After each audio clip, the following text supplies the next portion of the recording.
Ever feel like networking is kind of like, I don't know, that awkward thing, you should be doing for your career, but always feels kind of forced? Yeah, I think we've all been there. Like, where do you even start? Right. Well, we're doing a deep dive today into 5 tips from this career development piece on building a better professional network. And these tips, they might seem simple on the surface, but when we really dig into them, Yeah, there's actually a lot more to them than meets the eye. for Like sure. mastering these could actually have a big impact on how your, career actually progresses. Okay, so let's break these down. Hmm. Tip number 1 is attending industry events. I gotta say, the thought of walking into a room full of people I don't know, that still makes me a little nervous, honestly. Totally get it. It can be pretty intimidating, Trey. Oh. I used to feel the exact same way. And instead of like thinking you need to work the whole room, Mm-hmm. how about just focusing on having just one good conversation?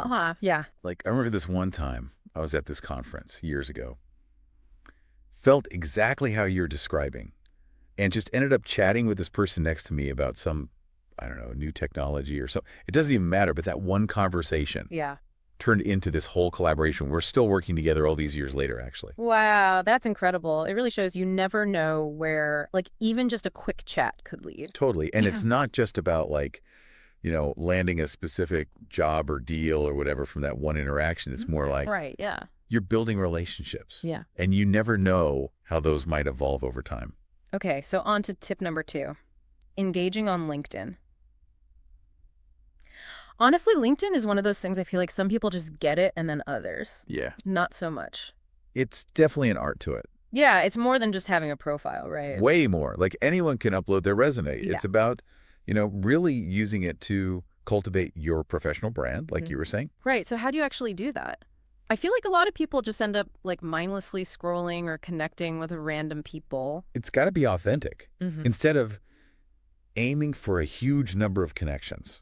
Like bragging about how many connections you have. Exactly. Focus on quality.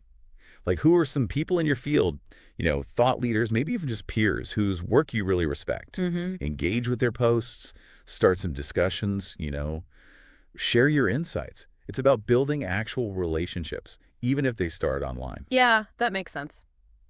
Okay, what about after you've connected with someone, whether it's online or in person at an event? I imagine this is where tip number 3 comes in.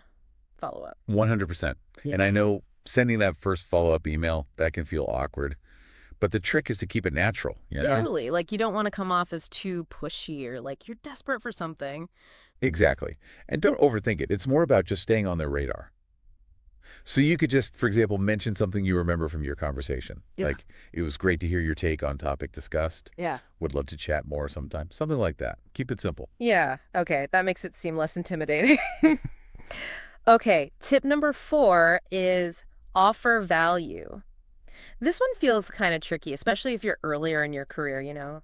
Like, what can I really offer someone with way more experience? Forget that. Yeah. But remember, value doesn't always equal years of experience or having a huge network. Mhm. It can be as simple as sharing an interesting article you read, or even just offering a different perspective. Okay. Yeah. Have you come across a great article recently that someone in your network would appreciate? Send it their way. Yeah. Even something as simple as saying, hey, I was thinking about what you said about X and it made me realize why. That can be super valuable. It's about being helpful and generous, basically. Exactly. Everyone, no matter where they are in their career, has something to offer. So true. Okay, and last but not least, tip number 5 is stay consistent. I will admit consistency is not my strong suit. So what does that look like in terms of networking? Do I need to send out holiday cards to my entire LinkedIn feed? No, not at all. And look, it's okay if you're not perfect with this. It's about doing what works for you. Okay. Maybe you set a reminder to connect with just 1 or 2 people each week. It doesn't have to be a huge time commitment. Even a quick message saying hi or sharing an article can make a difference. Just stay on their radar. So it's less about these big grand gestures and more about just those consistent little touch points over time. Exactly. This has been super helpful. I think it's easy to overthink networking and make it way more complicated than it needs to be. For sure. These tips really boil it down to the essentials: being authentic, being helpful, and just nurturing those connections over time. Couldn't have said it better myself. It's not about what they can do for you, Right. but what you can offer them. That's how you build real relationships. And at the end of the day, That's what it's all about, right? Absolutely. So go out there and start building those genuine connections. You never know where they might lead.